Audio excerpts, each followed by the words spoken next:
किसी को माफ करके भी देखिए।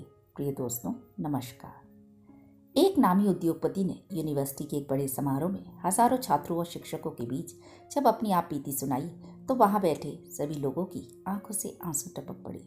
कहानी कुछ इस तरह से थी। एक कक्षा में बहुत से छात्र बैठे थे। अचानक एक छात्र उठा और उसने घबराते हुए प्रोफेसर से कहा कि उसके पिताजी ने इस बार उसके जन्मदिन पर उसे बहुत कीमती घड़ी गिफ्ट में दी थी, लेकिन वह थोड़ी देर पहले ही किसी ने चुरा ली है। इस पर प्रोफेसर ने कहा कि बहुत देर से कोई भी छात्र न तो कक्षा से बाहर गया और न बाहर से भीतर आया। इसका मतलब यह है कि जिसने भी घड़ी उठाई है वह इसी कक्षा में है। इसके बाद प्रोफेसर ने सभी को अपनी आंखों पर पट्टी बांधने और एक लाइन में खड़े होने को कहा। प्रोफेसर ने एक एक करके सबकी जेब पर हाथ लगाना शुरू किया। कुछ ही देर में एक लड़के की जेब में घड़ी मिल गई। प्रोफेसर ने चुपचाप वह घड़ी निकाली और उसके मालिक को मुस्कुराते हुए दे दी। प्रोफेसर ने किसी से कुछ नहीं कहा। सबकी आंखों पर पट्टी होने की वजह से किसी को कुछ पता नहीं चला कि घड़ी किसने चुराई थी। अगले 2-3 दिन तक घड़ी चुराने वाला लड़का मन ही मन घबराता रहा कि उसका राज खुल जाएगा, लेकिन किसी को मालूम नहीं हुआ।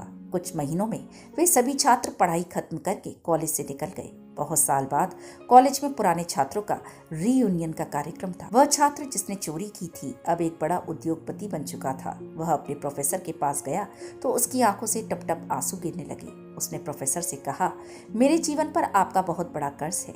यदि आज मैं जिंदा हूँ तो केवल आपके कारण। प्रोफेसर हैरान हुए और कुछ समझ नहीं पाए। ऐसा कहने का कारण पूछा। उस छात्र ने कहा, सर, एक बार आपकी कक्षा में एक घड़ी चोरी हुई थी। तब आपने सबकी आंखों पर पट्टी बनवाकर सबकी जेब चेक की थी। मैं शर्मिंदगी में इतना घबरा गया था कि मैंने निर्णय ले लिया था कि यदि उस दिन सबको इस बात का पता लग गया कि घड़ी मैंने चुराई तो मैं आत्महत्या कर लूंगा। वह घड़ी मेरी जेब से मिली थी, लेकिन आपने उस बारे में किसी को नहीं बताया। आपने मुझे माफ कर दिया था और उस दिन आपने मेरी इज्जत रख ली। उस दिन मुझसे गलती हो गई थी और मैंने अपने आप से वादा किया था कि मैं कुछ बनकर दिखाऊंगा। यदि आप उस दिन मेरी चोरी के बारे में सबसे कह देते तो मैं अपनी जान दे देता। प्रोफेसर ने धीरे से कहा, मैं नहीं जानता था कि वह घड़ी तुमने ली थी। मैंने तुम सबकी आंखें तो पट्टी से बंद करवा दी थी, लेकिन साथ ही साथ अपनी आंखों पर भी पट्टी बांध ली थी। मैं नहीं चाहता था कि मुझे पता चले कि मेरे किस छात्र ने यह काम किया है, ताकि अपने किसी छात्र की वैल्यू मेरी नजरों में हल्की ना हो। यह सुनते ही वह लड़का, जो अब एक नामी उद्योगपति था, नतमस्तक हो गया। व्यवहार की इतनी उच्चता, इतनी विनम्रता, इतनी उदारता उसकी कल्पना से परे थी।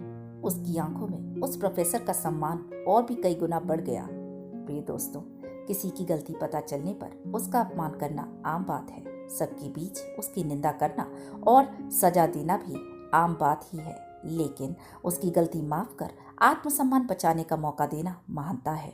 प्रबंधन का सिद्धांत है कि प्रशंसा सबके बीच करो और निंदा अकेले में। माफ करना और माफी मांगना दोनों शक्तिशाली लोगों का काम है। एक बार किसी की गलती को भूलकर उसे माफ करके देखिए। वे दिल की गहराई से आपके ऋणी हो जाएंगे और आप उनकी नजरों में बेहद ऊंचे उठ जाएंगे। दोस्तों, इस कहानी का संदेश आपको कैसा लगा कमेंट करके ज़रूर बताएं और वीडियो को लाइक, शेयर और चैनल को सब्सक्राइब करना न भूलें। धन्यवाद।